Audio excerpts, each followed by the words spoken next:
Muito bem, queridos, hoje é a última parte dessa nossa série Caminhos da Graça, a parte 8, 2 meses pregando nesse tempo.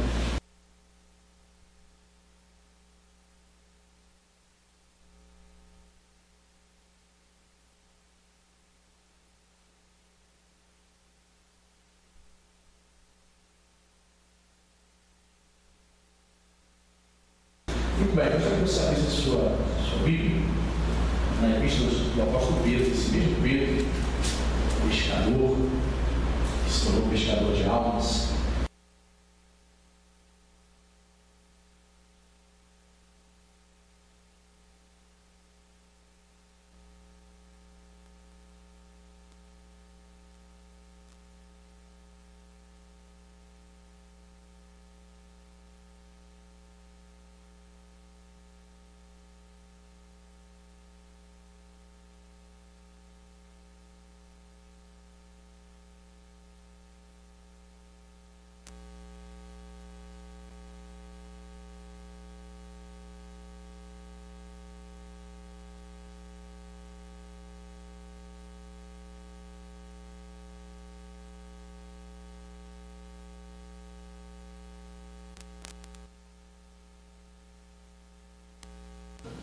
De Deus. Repita comigo a parte final. Como bons despenseiros da multiforme graça de Deus. É um versículo muito rico, vamos analisá-lo, hein?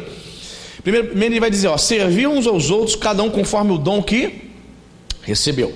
Todo crente recebe dons da parte do Senhor, amém? Ontem nós tivemos um luau ali na lagoa. Os irmãos fizeram arrumação ali das frutas. Um ajudou a acender as tochas, outro ajudou a fazer decoração.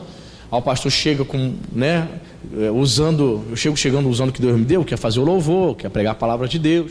O outro faz alguma coisa. Cada um recebeu um dom, um talento. O pastor não tem talento para fazer tudo.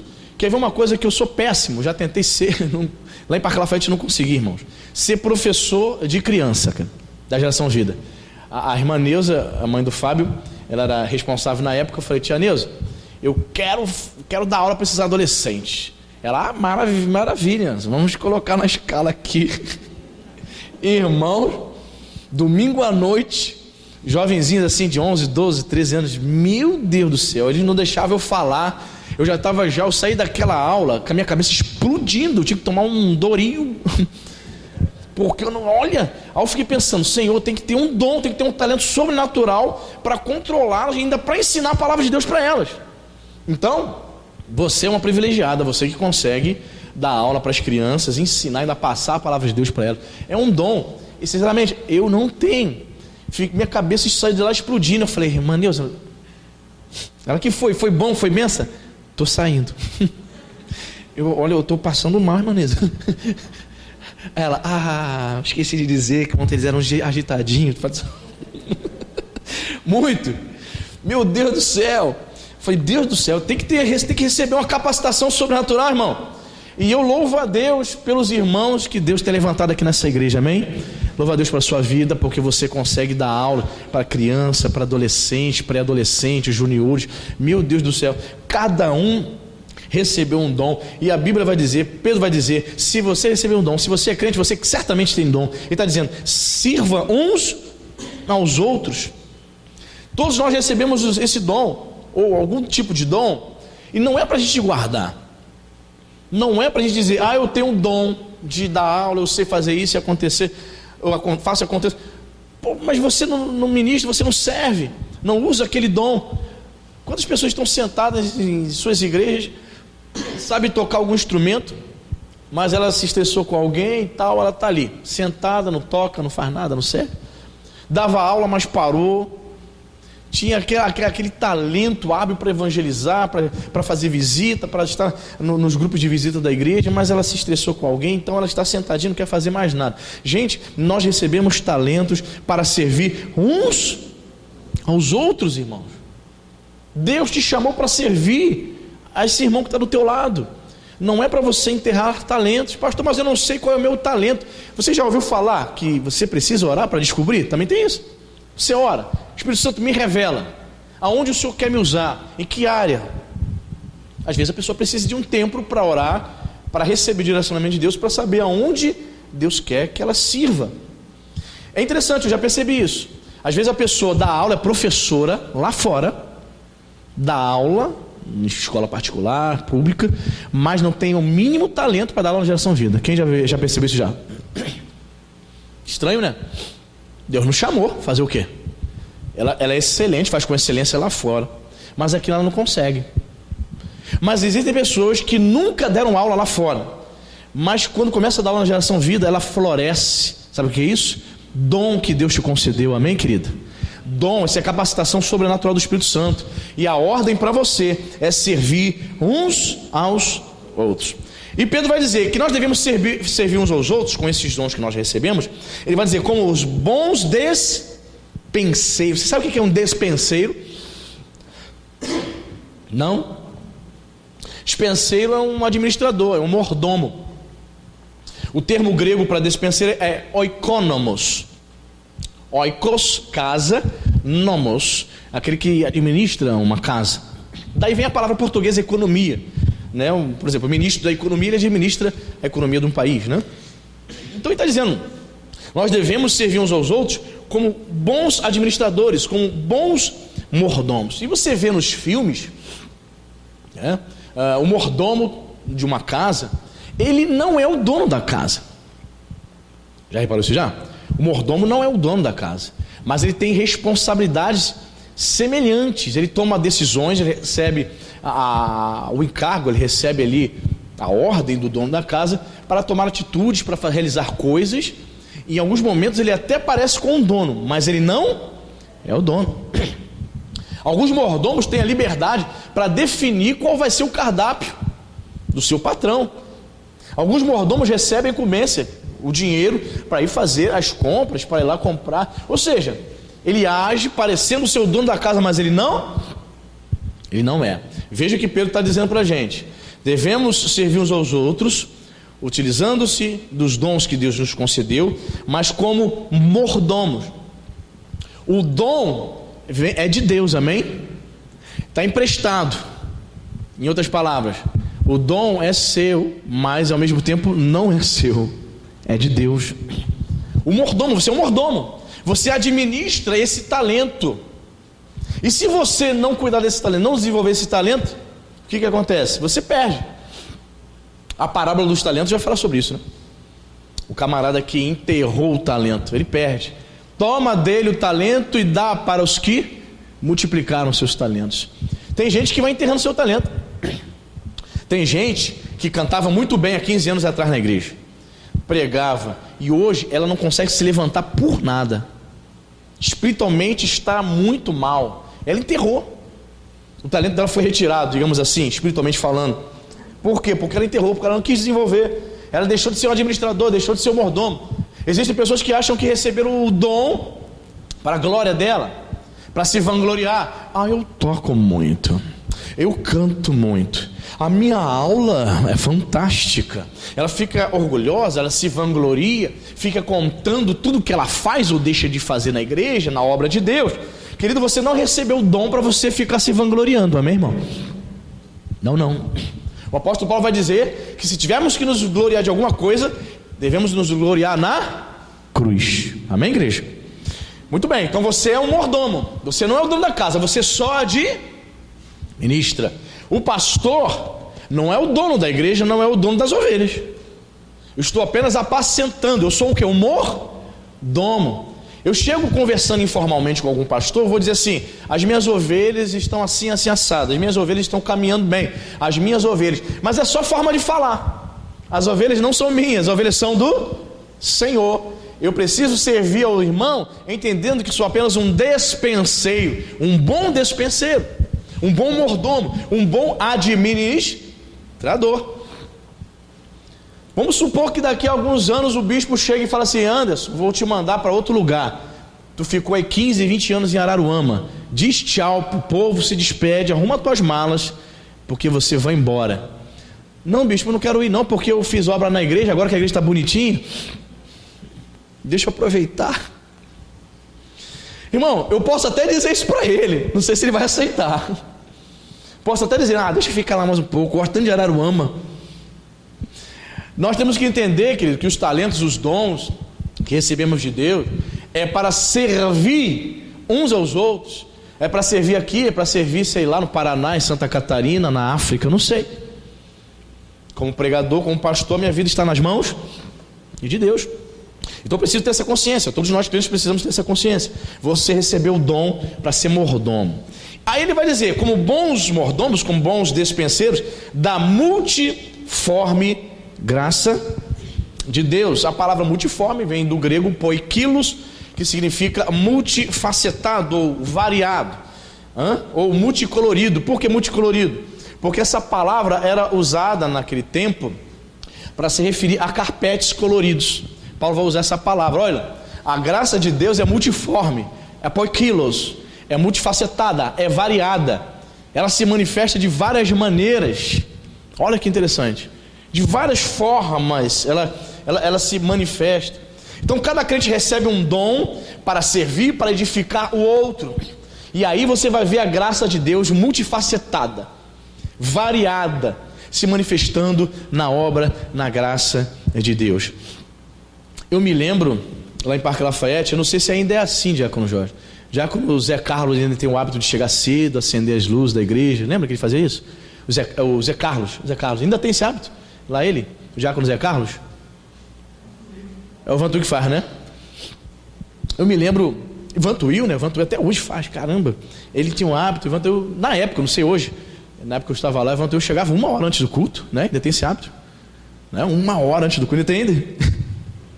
Rapaz, ele deve estar lá o quê? Uns 15, 20 anos, né? Uns 20 anos por aí, quase 20 anos lá, uns 17, 18 anos. E ele tem esse hábito, irmãos, o Diácono Vantuil lá em Parque Lafayette. Ele chega 1 hora antes do culto, abre a igreja toda, fica lá aguardando, né? Distribuindo as responsabilidades, né? Lá para os auxiliares e tal. Mas também quando acaba o culto, o que ele faz? Ele mete o pé rapidinho. Por quê? Ele me explicou. Ele falou assim, eu acordo muito cedo. Na época ele falava para mim, eu acordo muito cedo, então assim, 8h30, 9 horas, estou cheio de sono. Aí o culto acaba 9 horas, mas ele pode, né, irmão? Chegou 1 hora mais cedo, abriu a igreja e tal. Aí ele fala, estou indo embora. Aí ele deixa lá a responsabilidade de fechar a igreja com os outros irmãos. Então, se você de repente pedir para pregar, eu não sei se ele tem um dom de pregar, eu nunca vi ele pregando, talvez ele... Eu já não. Eu nunca vi ele pregando, não sei se ele já pregou no culto lá. Talvez ele não tenha um chamado para pregar, não é o dom dele, não é o talento, né? Mas ele recebeu um talento. Chegar 1 hora antes da igreja, abrir a igreja, dar responsabilidade para os outros auxiliares. Isso é um talento, amém, irmão? Pastor, não é não. É. Por quê? Está cooperando para o bom funcionamento do culto, irmão. É óbvio que é um talento. Tem gente que vai dizer assim, qualquer um faz isso, pastor. Está em todos os cultos e chegar 1 hora antes. Aí, tá vendo como é difícil? Você já pensou assim, pastor, eu não chego 1 hora antes, só chego atrasado, pastor. Quanto mais chegar 1 hora antes. É um talento, é um dom, essa graça que ele recebeu. É a multiforme graça de Deus. Então você vê a graça de Deus se manifestando em coisas simples, que talvez o outro não dê valor. Mas Deus dá muito valor, amém, irmão? As pessoas talvez não dê valor, você de repente pegando ali um papel que está no chão do pátio ali e colocando na lata do lixo. Mas Deus dá valor. Tudo isso é a graça de Deus, coisas simples. Deus se manifesta na simplicidade, amém, queridos? Muitas vezes nós estamos esperando um show pirotécnico em cada culto. Estamos esperando coisas fantásticas, mas é Deus se manifestando no meio do seu povo de forma multi. Amém, queridos? Então vamos ler de novo aqui. Servir uns aos outros, cada um conforme o dom que recebeu, como bons despenseiros, como bons administradores, mordomos, né? A casa não é tua, você só está administrando, ok? Dispenseiros da multiforme graça de Deus, bendito seja o nome do Senhor. Somos encarregados de administrarmos bem a graça de Deus. Como é que eu administro a graça de Deus, pastor? Servindo. Então a pergunta é aqui, como é que eu administro a graça de Deus? Servindo uns aos outros, amém? Muito bem. 1 Pedro, aí mesmo, Pedro capítulo 5, 12, vai falar também sobre graça. 5,12, está aí do lado, diz assim: por meio de Silvano, que para vós outros é fiel irmão, como também o considero, eu vos escrevo resumidamente, exortando e testificando de novo que esta é a genuína graça de Deus. Nela estai firmes. Amém, irmãos? Pedro estava exortando ali os irmãos de que tudo aquilo que ele havia escrito era uma graça genuína, era uma graça verdadeira. Então existem muitos tipos de manifestações, vamos lá, no qual às vezes algumas igrejas, alguns líderes estão dizendo que é a graça de Deus, mas não é a graça de Deus, é o pensamento daquela denominação, é o pensamento daquele líder, daquele pastor, não é a graça. E ali estava instruindo os irmãos na genuína. Então existe uma genuína, uma graça verdadeira, e existe uma suposta graça. Você entende isso? Uma suposta graça que é uma graça, digamos, liberal, que o crente faz o que bem entende, né? Estávamos falando sobre essa polêmica, irmãos. Eu sei o que eu vou falar aqui, eu sei que é polêmico, eu não sei qual é a tua posição, mas eu preciso definir a nossa posição, que é essa época de festa junina. É muito controversa, né? Eu e você éramos católicos e íamos para as festas juninas. Hoje somos crentes, só que a gente gosta da festa. Eu me lembro que era muito legal. Lá em Parque Lafayette tinha festa da amizade, íamos lá ver a quadrilha dançar, Arriê, Passo Túnel, que é a mulher do padre, todo mundo gosta disso. Aí o crente, quando ele se converte, está subtendido que ele não vai mais participar dessas coisas, porque essas festas são festas idólatras de cunho católico, que honram Santo Antônio, que honram São João, quem mais? São Pedro, não é isso? Muito bem. Aí o que o crente faz? Vamos adaptar o mundo? Vamos adaptar o mundo na igreja? Aí coloca as festas, festa do milho, festa não sei das quantas, festa do Arriê, festa não sei... Irmãos, é complexo. É a mesma coisa no carnaval. Não posso mais pular carnaval, mas eu preciso adaptar-me. Então eu coloco bloco gospel. Irmão, a gente precisa decidir, irmão. Ou somos ou não somos crentes. Ou é 8 ou é 80. Agora é moda de igreja pintada de preto. Olha, querido, em nome de Jesus, para pastor, tem igreja Nova Vida pintada de preto. Irmão, eu não quero saber do pastor A nem B, você que está pintando igreja de preto, não. Eu quero saber de mim. Eu quero saber, se eu estou errado, eu prefiro errar deixando a igreja assim, bege, do que pintar isso aqui tudo de preto para ficar parecendo uma boate. Então a gente precisa decidir, definir quem somos, irmãos. Aí tem quem vai dizer, pastor exagerado, pastor antes. Tem um monte de Nova Vida que está fazendo festa de rua aí, que está fazendo quadrilha gospel. Querido, em nome de Jesus, isso confunde a mente. Vamos abrindo exceções, até Satanás fechar e destruir a igreja. Preguei domingo passado à noite aqui. Qual a igreja que eu preguei? A última igreja lá do Apocalipse, a igreja de Laodiceia. A igreja de Laodiceia, ela foi abrindo concessões. Se fosse nos dias de hoje, a igreja de Laodiceia, vamos ter igreja preta? Vamos pintar. Pinta também lá de fora, para ficar igual uma boate, legal. Vamos botar jogos de luz aqui, canhões, culto normal, máquina de fumaça, canhões, multiflash, tal. Vai abrindo concessões. Vamos para a festa tal? Não, pastor, não é festa caipirinha São João, não, é festa gospel. É festa do milho, e dão vários nomes, né? O que mais que dão o nome? De quê? Festa de milho, mais o quê? Festa country gospel. Vamos botar em inglês para disfarçar. Irmão, em nome de Jesus, carnaval gospel, festa gospel, o que falta mais botar dentro da igreja?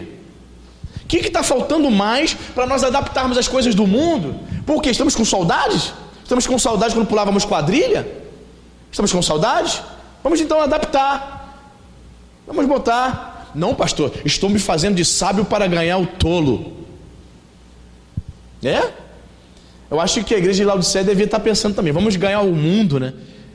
Ela estava tão pensando de ganhar o mundo, de ganhar as pessoas do mundo, que ela se tornou mundana. Aí Jesus vai dizer aquela palavra tão forte: estou a ponto de vomitar-te.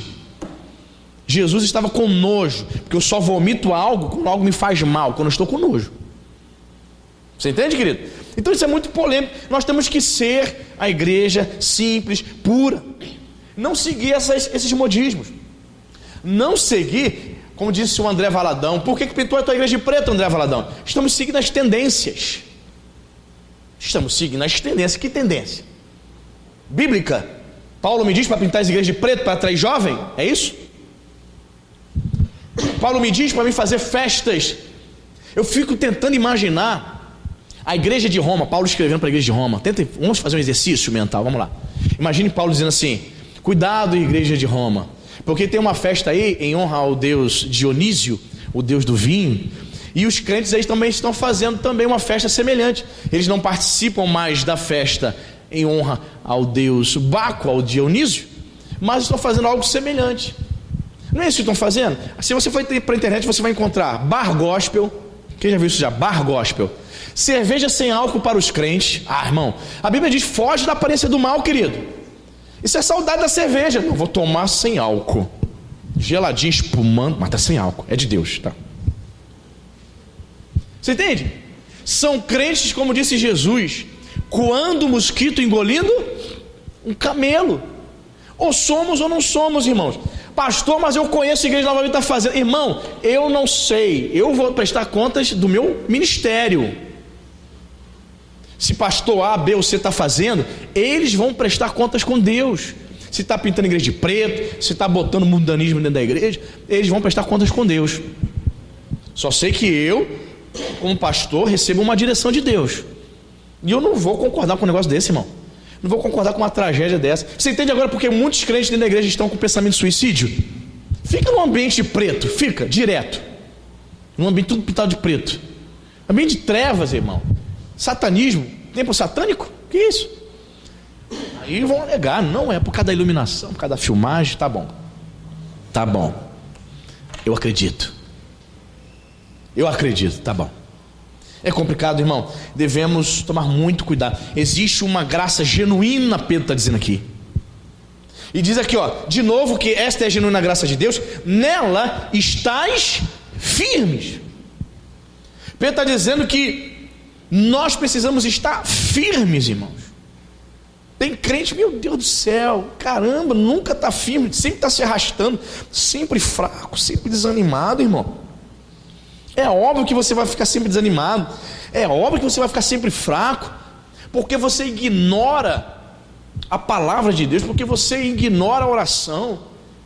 Você não ora, você se recusa a ser um crente que não ora,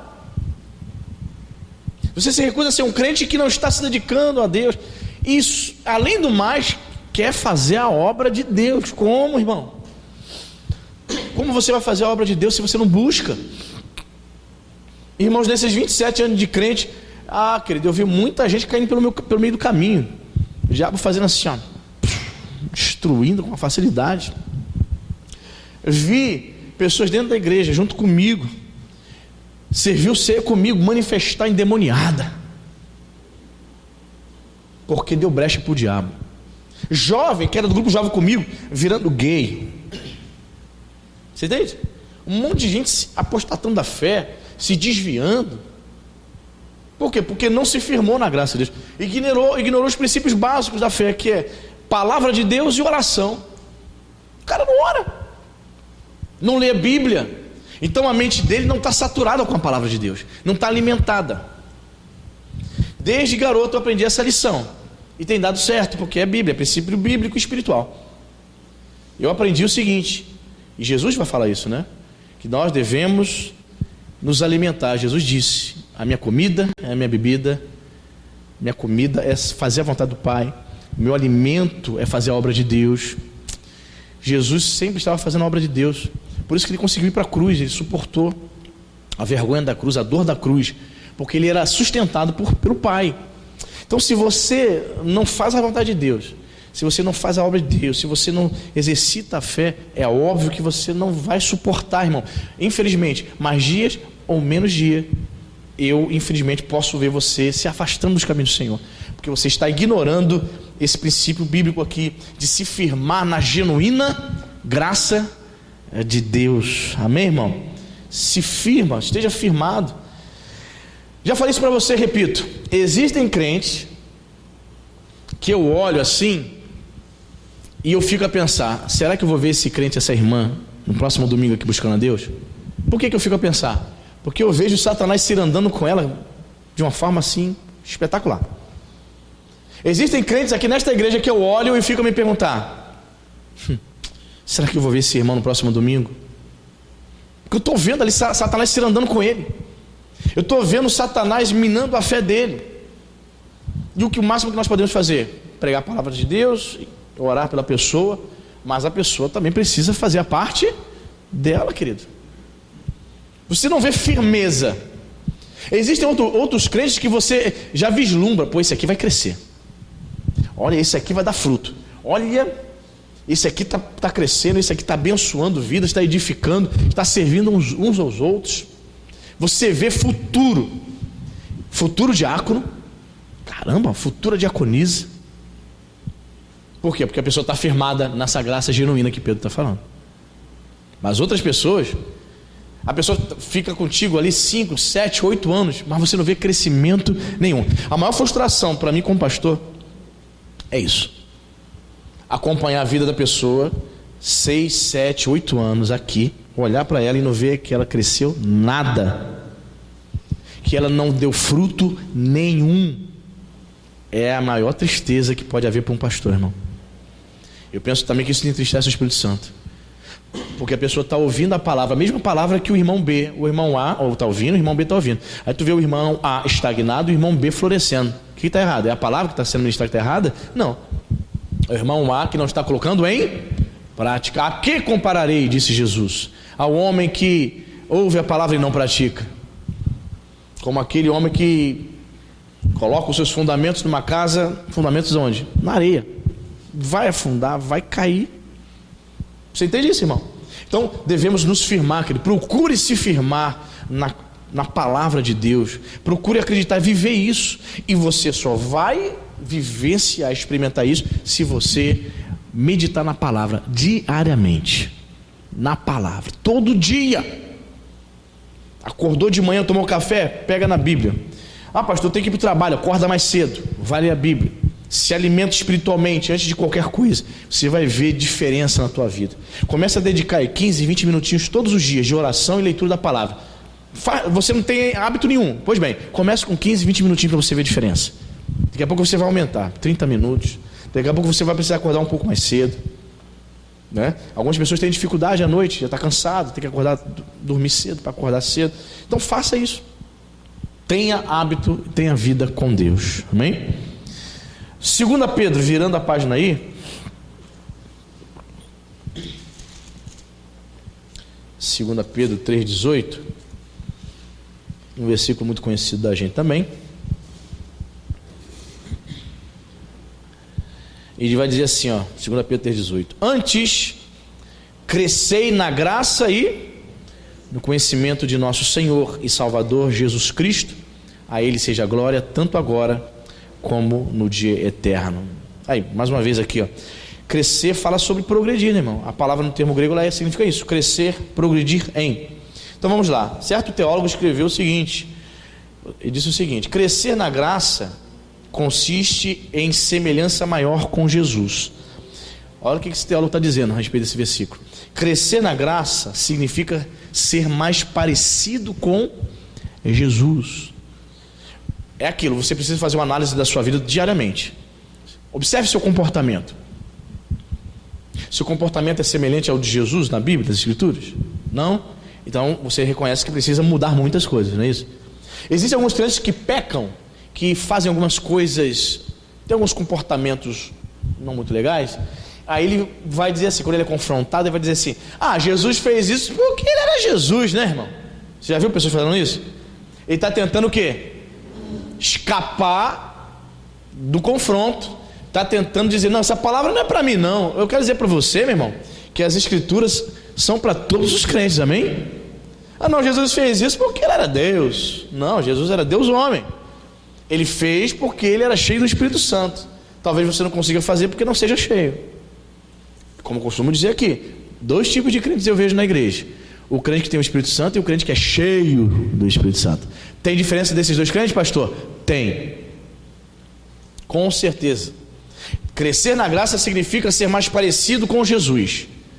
É olhar, é ler as Escrituras, estudar os Evangelhos, ver o comportamento de Jesus e agir como tal, agir como ele fazia.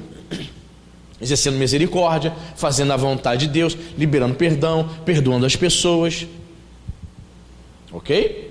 E esse teólogo vai dizer que crescer na graça e no conhecimento, crescer no conhecimento, significa examinar e submeter-se às palavras de Jesus. João, capítulo 21, vai dizer isso, né? Jesus dizendo: aquele que tem os meus mandamentos e os guarda, esse é o que me ama. Aquele que me ama será amado por meu Pai, e eu também o amarei e me manifestarei a ele. Então, o Pai, o poder de Deus se manifesta na vida do obediente, na vida daquele que examina as Escrituras e se submete, que obedece.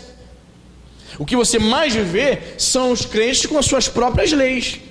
Ele lê as Escrituras, não é bem assim não. Entende? Ele lê a palavra de Deus, acho que não é bem assim não. Então ele tem as ideias, as concepções próprias dele. Aí você vê os crentes aí, um monte de gente doida, um monte de gente doida pelas igrejas aí. Olha, tem muito, hein? Quando falo de gente doida, eu me lembro de um testemunho que eu ouvi. Uma professora de seminário, teve aula com ela, e ela era esposa de um pastor de uma grande igreja de Vila dos Teles, né? Já contei essa história aqui há muito tempo atrás. Aí ela falou que estava dando aula, o marido dela pastor. Ela falou assim: gente, imagina, meu marido, pastor de uma igreja de 3.000 membros, imaginou? A pessoa, poxa, pois é, imagina quantos gabaretes ele tem que fazer, tem que agendar. Às vezes ele agenda gabarete para 3 meses. Pastor, preciso conversar com o senhor. Entra aí na fila. Imagina, você agendar tal.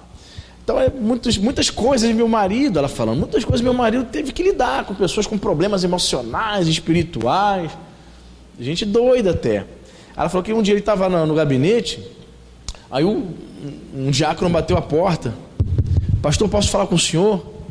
Ele, pode, estou aqui ocupado, mas tudo bem, entra, fecha a porta. Aí o diácono entrou. Aí ele falou assim: eu preciso falar algo com o senhor, muito importante. Diácono da igreja dele. Tudo bem, devia ter aqui mais de 100 diáconos, né, irmão? 3.000 membros. Aí, preciso falar algo muito sério. Aí o pastor parou de fazer o que estava fazendo. Tá, rapaz, vou te dar toda a atenção. Senta aí, o que foi? E não, eu estou contando para o senhor, mas não conta para ninguém não. Eu descobri uma coisa muito importante. Ele, fala, irmão. Eu descobri que sou Jesus Cristo. O pastor, como é que é? Ele, eu sou Jesus. Eu cheguei a essa conclusão, eu sou o próprio Filho de Deus encarnado. Conclusão da história: o pastor teve que encaminhar ele, chamou a família, encaminhou ele para fazer um tratamento psiquiátrico. Ele havia surtado. Ele de fato achava que era Jesus. Então imagina, se ele achava que era Jesus, gente, talvez ele fosse um tipo de pessoa que poderia desejar andar sobre as águas e morrer afogada. Não é isso? Se você acha que é Jesus, talvez, quem sabe, ele pudesse querer andar sobre as águas. Esse homem estava correndo sério risco de vida. Então o pastor às vezes tem que lidar com esse tipo de situação. Questões espirituais, emocionais, psiquiátricas. Meu Deus do céu, o cara achou. Foi igual o Henrique Cristo, perguntaram para ele, né? Quando é que você chegou à conclusão de que era Deus? O Henrique Cristo, aquela figura folclórica. Eu estava rezando, e houve um determinado que eu percebi que eu estava rezando para mim mesmo. Aí eu percebi que era Deus. Ele falou, o Henrique Cristo. Declarações dele. Então tem gente problemática dentro da igreja. Então como é que você vai lidar com isso? Eu preciso crescer na graça e no conhecimento de nosso Senhor Jesus Cristo. Detalhe, algumas pessoas acham que é apenas um conhecimento intelectual. Não somente. Eu não conheço Deus somente lendo as Escrituras. É um conhecimento místico, um conhecimento de intimidade, de comunhão.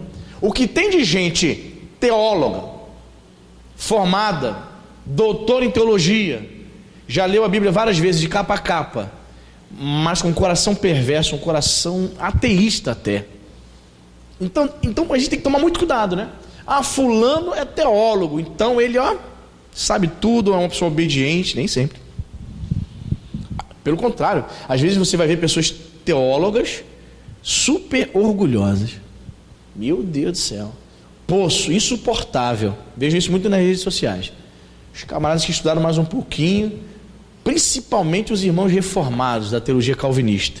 Ô galera orgulhosa, pessoal que se acha o último biscoito do pacote, pessoal orgulhoso, que se desfaz das pessoas que não têm a mesma crença soteriológica dele, os arminianos aqui, no caso, são pessoas super orgulhosas, estudam somente para debate. Ela não estuda a escritura para evangelizar. Ela não quer ser um mestre em teologia, um doutor em teologia, para ganhar almas para o reino, não. É para entrar em debate, para demonstrar todo o seu orgulho, seu suposto conhecimento de Deus. Conhece a letra, mas Deus não conhece. E Pedro está dizendo para nós aqui, precisamos crescer na graça e no conhecimento de Deus, na intimidade com Ele, amém, irmão? Na comunhão com o Senhor Jesus. Quem cresce no conhecimento de Deus, quem se aprofunda em intimidade com o mestre, vai ser doutor, vai ter pós-doutorado em teologia, mas vai ser uma pessoa simples, humilde, uma pessoa doce, cheia do Espírito Santo, cheia de Deus. É diferente. Detalhe, ele não vai chegar nas igrejas para pregar se apresentando dizendo: eu tenho doutorado em teologia, eu sou analista de psicanálise, eu fiz, acontecer, eu tenho... Não. Se você não perguntar ou não entrar na internet, você não descobre que ele tem todo esse currículo, porque não é do feitio dele. Ele é humilde, não é do feitio dele ficar declarando aos quatro ventos o que ele é, mas ele declara quem Jesus Cristo é, amém, irmão? Quem está cheio do Espírito Santo vai declarar quem Jesus é. Aí vai dizer aquela palavra que João vai dizer, João Batista, né? Que diminua eu e que ele cresça, ou que ele cresça e que diminua eu, amém, queridos? Crescendo na graça e no conhecimento. Somente intelectual? Não. Conhecimento na intimidade com o Filho de Deus. Amém? Muito bem. Só falando essa questão da intimidade, como é que eu percebo que eu estou íntimo de Jesus?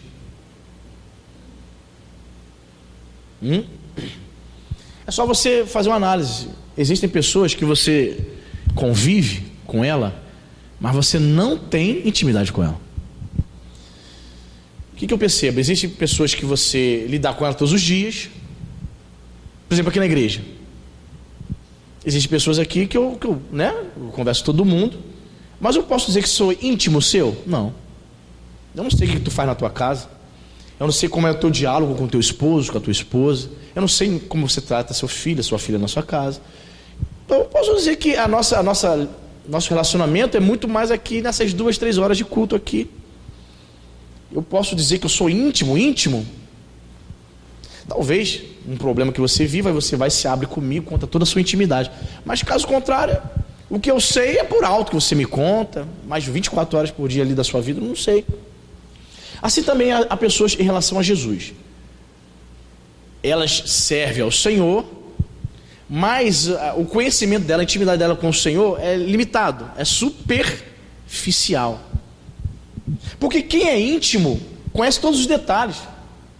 Você que é íntimo da sua esposa, do seu esposo, você só de olhar já sabe se sua esposa está triste, né? Ou está feliz. Pelo fato de você ser íntimo da sua esposa, você olha para a tua esposa e ela está com um jeito, aí você pergunta assim: aconteceu alguma coisa? Por quê? Porque você é íntimo dela, está convivendo com ela, dorme com ela, acorda, não é isso? Todos os dias. Então você já sabe se ela está triste, está chateada ou não.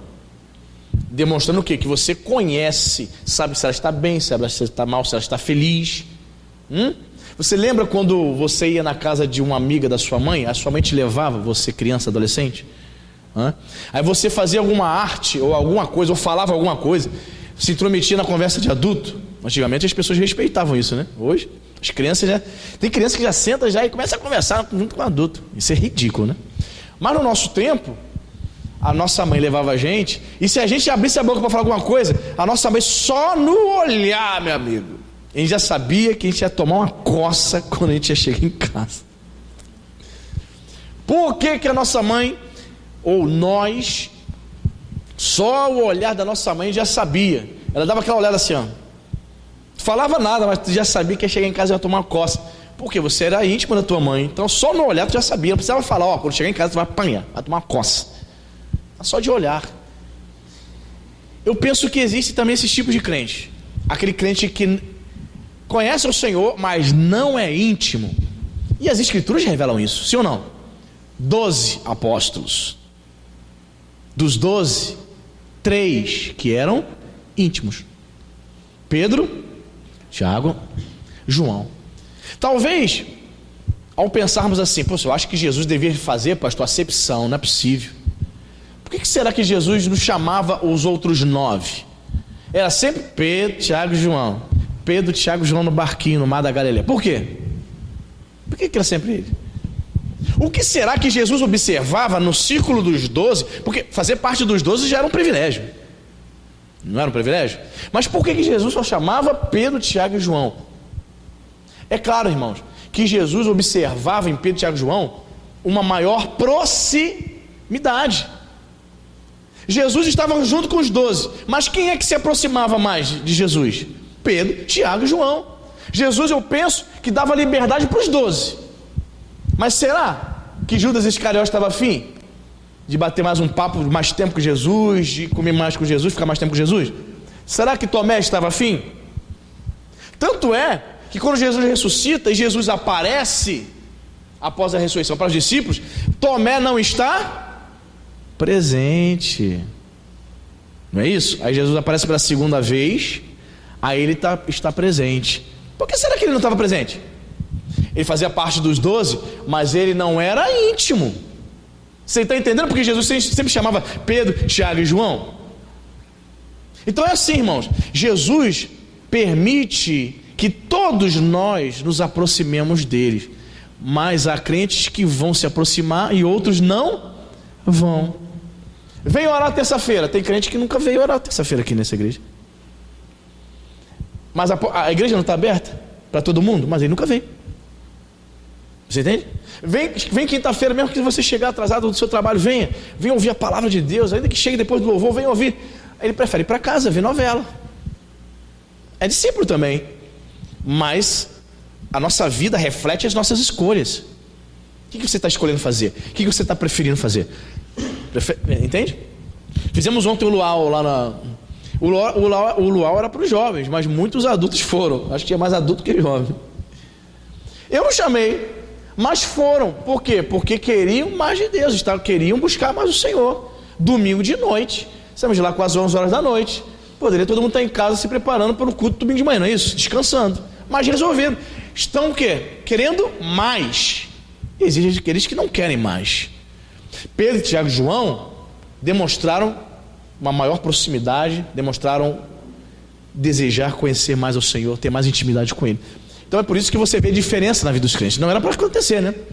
Mas aí você vai ver crentes e crentes. Crentes íntimos e crentes não tão íntimos. Crentes que fazem parte do círculo dos crentes, mas a semelhança de Tomé, Judas Iscariote, estão um pouco distante. Fazem parte. Eu pertenço àquela igreja. Eu vou lá naquela igreja Nova Vida, vou lá, sou membro, batizado e tal. Mas Deus não pode contar com ele para nada, irmão. Infelizmente, certos membros eu não posso contar para nada. Para nada. Imagina, é como você ter vários filhos, 5 filhos. Você pode contar com 4, mas tem um que tudo que tu pede não obedece, não faz. Aí você toma até desgosto de pedir alguma coisa. Você sabe que ele vai negar ou fazer de má vontade. Assim também, numa congregação existem os crentes que você não pode contar. Por quê? Dizem que são discípulos, mas estão distantes, estão deixando de conhecer, de serem íntimos do Senhor Jesus. Amém, queridos? Busque essa intimidade, querido. E Judas, lá no finalzinho, Judas, versículo 4, Epístola de Judas, não é o Judas Iscariote, tá? É irmão do Senhor Jesus. Irmão, né, por parte de pai, foi um dos filhos de Maria com José após o nascimento de Jesus. Versículo 4, Judas.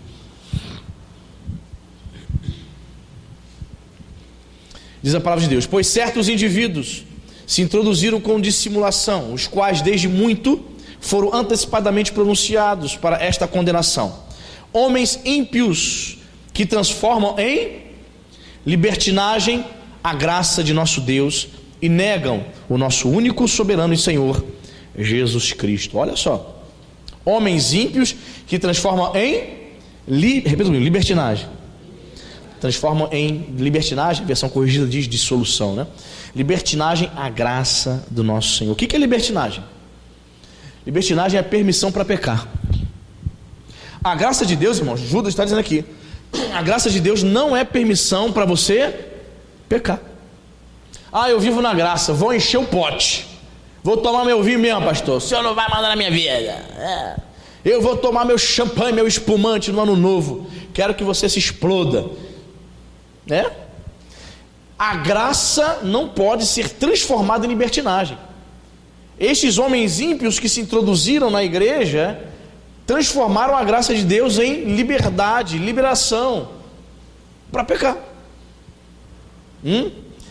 Matthew Henry, que foi um comentarista do século XVIII bíblico, ele disse o seguinte acerca deste versículo: estes homens ímpios iniciam questionamentos, causam divisões e alargam as brechas simplesmente para avançarem ou promoverem seus próprios fins egoístas. São ambiciosos e são avarentos. Olha.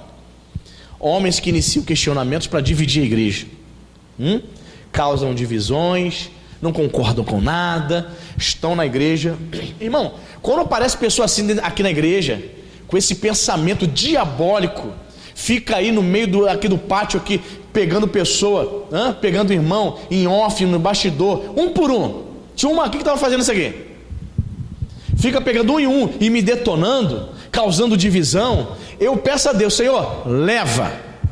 Talvez se converta em outra igreja. Não quer se converter aqui? Então, talvez se converta em outra denominação, vá na paz. Homens ímpios, diz Judas. Homens ímpios que difundem aqui a divisão. São avarentos, não concordam com nada. Tinha um que estava fazendo isso aqui. Tudo que eu estava fazendo. Pastor Anderson, você quer mandar na igreja? Pastor Anderson, tem que fazer isso. E pastor Anderson, o quê? Aí você, minha querida, dando ouvidos para ela, compactou com o mesmo pecado.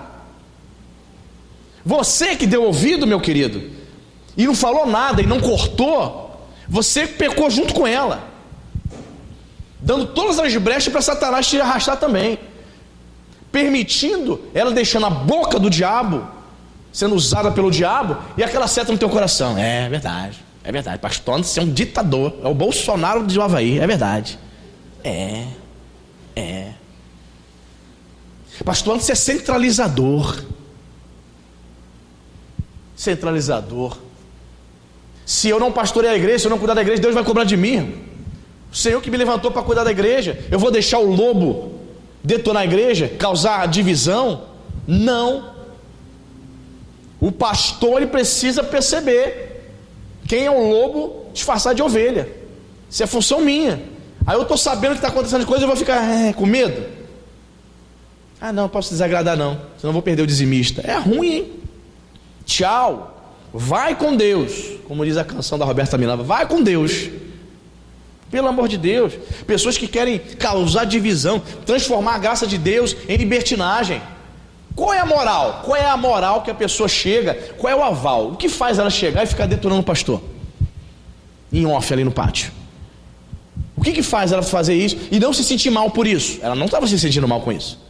Pelo contrário, estava querendo arregimentar mais pessoas para levar junto. O que ela faz? Porque ela fazia também a mesma coisa na antiga igreja. Fazia a mesma coisa na antiga igreja dela. Aí quer fazer também aqui. Não vai mesmo. Não vai mesmo, irmão. Não vai. Isso sem temor nenhum. Aí você concorda, você dá ouvidos, ela está falando mal do pastor, vai falar mal de você também. Quando tu virar a escola, vai te detonar também. Vai te detonar. Tais pessoas você tem que deixar ir. Vou dizer igual o pastor Felipe de Unamar: pastor, assim, é livramento. Fica triste não, porque foi embora não. É livramento, é verdade, livramento, vai embora. Tchau. Quer causar problema? Então não é ovelha, é bode. Bode causa divisão. Bode não soma, bode divide. Bode não ganha uma alma para Jesus. Bode não coopera. Bode não contribui financeiramente. Bode não evangeliza, não ganha alma, não edifica, não tem uma palavra de Deus para ninguém. Conversa com bode, ele está vazio. Sabe por que você talvez esteja aqui, seja um murmurador? Se você tem caído nesse pecado, é porque você está vazio. Quando a pessoa está cheia de Deus, ela não tem tempo, querido, para falar mal de liderança. Quando a pessoa está cheia do Espírito Santo, ela não tem tempo para isso. Ela quer ajudar, ela quer fazer a obra, ela se alegra quando vê pessoas se rendendo aos pés de Jesus. Ela não fica questionando, não. Eu vou repetir aqui as palavras de Matthew Henry. Há quase 300 anos atrás ele escreveu isso, comentando esse versículo. Vou repetir aqui, ó. Estes homens ímpios iniciam questionamentos, causam divisões, alargam as brechas simplesmente para avançarem ou promoverem seus próprios fins egoístas, ambiciosos e avarentos. Tais pessoas querem dominar, manipular a igreja, e o pastor é o principal adversário dela, então ela vai bater de frente. Ela quer fazer as coisas do jeito dela, então ela vê o pastor como um inimigo dela, então ela vai fazer o quê? Vai atacar. Aí, irmão, está servindo o diabo, transformando a graça de Deus em libertinagem. Essas pessoas aqui, irmãos, estavam ensinando isso nessa igreja. Eu posso fazer o que bem entender, o pastor não está com razão não, pastor, tu vai dar ouvido para ele, é centralizador. O pastor é centralizador. O pastor quer fazer tudo. Uma mulher que chegou para mim: o senhor quer fazer tudo? Tá, aí eu deixo a irmã fazer, tu faz igual a tua cara, faz mal feito. Tá, eu estou usando essa expressão aqui agora, não falei isso com ela no dia, tá? Faz de qualquer maneira, tudo ruim. Aí o pastor tem que fazer. O pastor dá uma oportunidade para fazer, faz tudo mal feito, faz uma coisa horrenda para estar fazendo para quem? Esquece que está fazendo para Deus. Está entendendo, querido? O senhor quer fazer tudo, o senhor quer cantar, o senhor quer... Tá, aí você dá a oportunidade para fazer, vamos ver. Vai, canta aí. Parece uma arara rachada, tá. Nem fazer uma aula de canto vai fazer. Toca aí. Não quer estudar. Meu sonho é dar aula de módulo. Pô, não lê um livro. Não lê um livro de 50 páginas. Você está entendendo, gente? Então as pessoas estão assim. São os libertinos que transformam a graça de Deus em libertinagem, como um aval para errar, para pecar, para tentar manipular as pessoas. Então, querido, é uma palavra para você. Tome cuidado, porque eu sei aqui que muitas irmãs ficaram dando ouvidos para essa senhora que estava aqui e foi embora. Ela estava me detonando na minha frente, falsa. Pastor Anderson, nome de Deus, tá bom. Quem não te conhece que te compra. Na minha frente me elogiando. Os falsos vão agir com você assim, cuidado. Por fora está te detonando.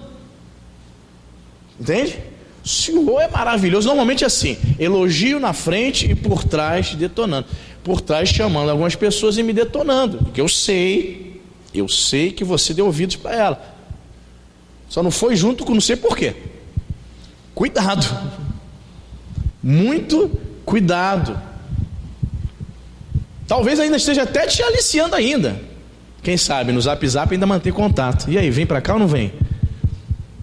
Vem para cá. Pastor Anderson continua ditador, é o Bolsonaro do Havaí, é isso mesmo? Querido, não tem ditador aqui não.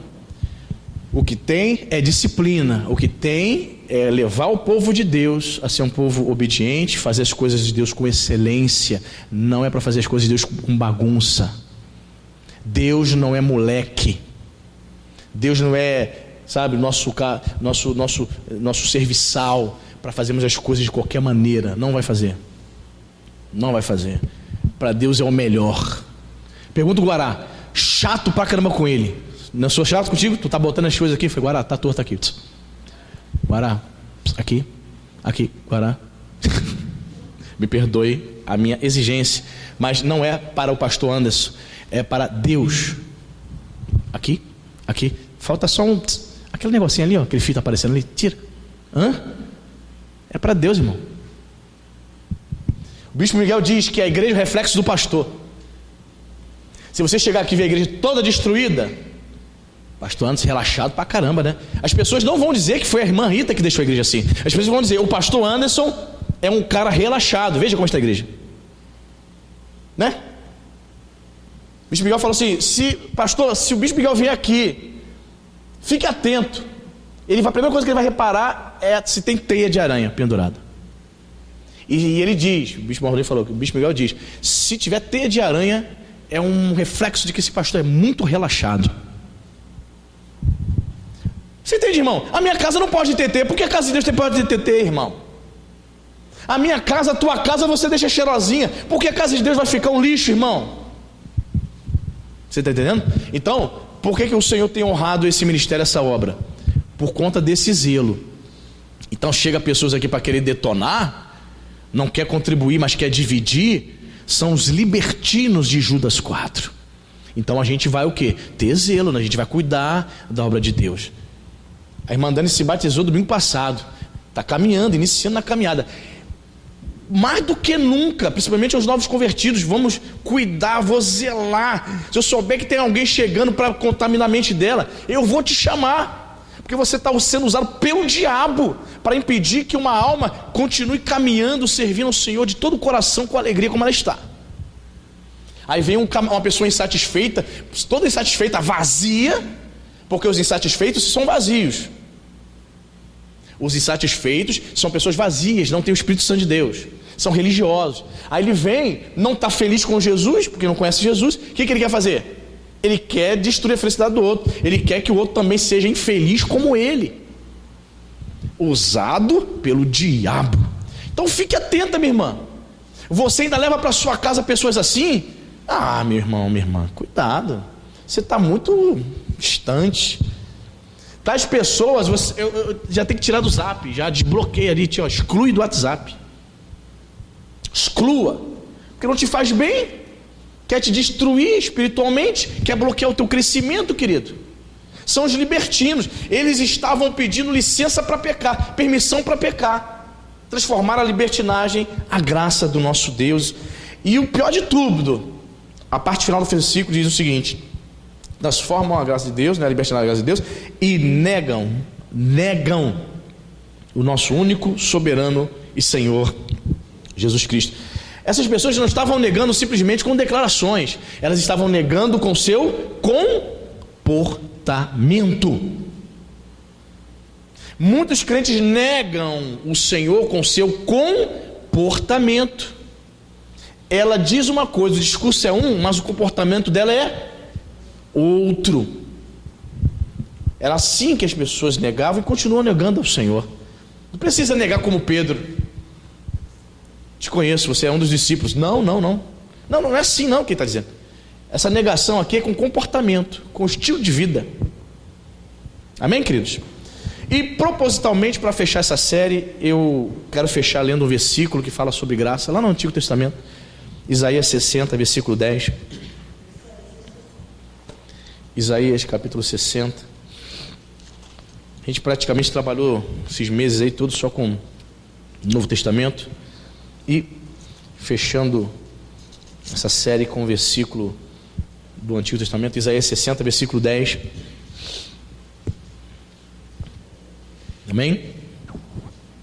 Diz a palavra de Deus: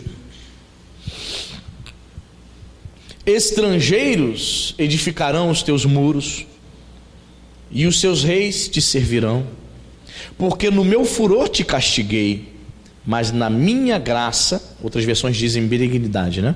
Mas na minha graça tive misericórdia de ti. Amém? No teu furor eu te castiguei. Essa foi a palavra de Deus para Judá. Deus permitiu a disciplina, implantou a disciplina no povo de Judá, permitiu que eles fossem disciplinados. Deus estava irado por conta da apostasia, da idolatria daquele povo. Mas ainda assim, o Senhor teve misericórdia. Na minha graça, tive misericórdia de ti. Só lembrando para os irmãos, misericórdia, a graça que é o favor, imerecido de Deus. Então a graça, o favor de Deus está associado à misericórdia divina. O que é misericórdia, irmão? É quando nós experimentamos a bondade de Deus quando nós não merecemos. Deus teve misericórdia. E nós gostamos de dizer isso: Senhor, tenha misericórdia, Jesus, né? A gente costuma usar essa expressão, misericórdia. Pois é, a misericórdia é aplicada em nossas vidas, e geralmente quando nós não merecemos nada mesmo. Merecemos nada da parte de Deus. Aí você percebe a misericórdia dele sendo derramada sobre nós. Certa vez eu era garoto, eu ouvi um pastor orando, dizendo assim, ficou na minha mente a expressão como ele se colocou. Ele falava assim: Senhor, que sobre mim nesta noite seja derramado o cálice da misericórdia. Eu falei: caramba, oração profunda, o cálice da misericórdia. Derramar um cálice sobre as nossas vidas. E é disso que nós precisamos, amém? Da graça de Deus e da misericórdia divina, para a gente continuar firme, para a gente continuar seguindo o Senhor de todo o nosso coração. Amém, queridos? Fique de pé, vamos orar ao Senhor.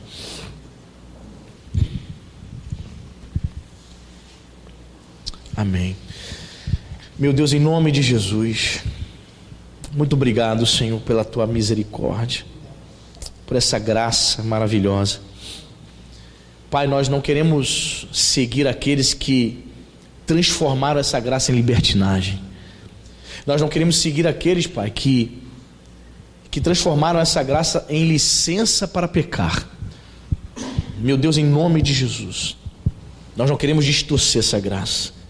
Pelo contrário, nós queremos crescer na graça e no conhecimento de nosso Senhor e Salvador Jesus Cristo. Senhor, que o nosso conhecimento não seja apenas intelectual. Nós não queremos apenas dizer que conhecemos toda a Bíblia, que já lemos ela várias vezes. Não, Senhor.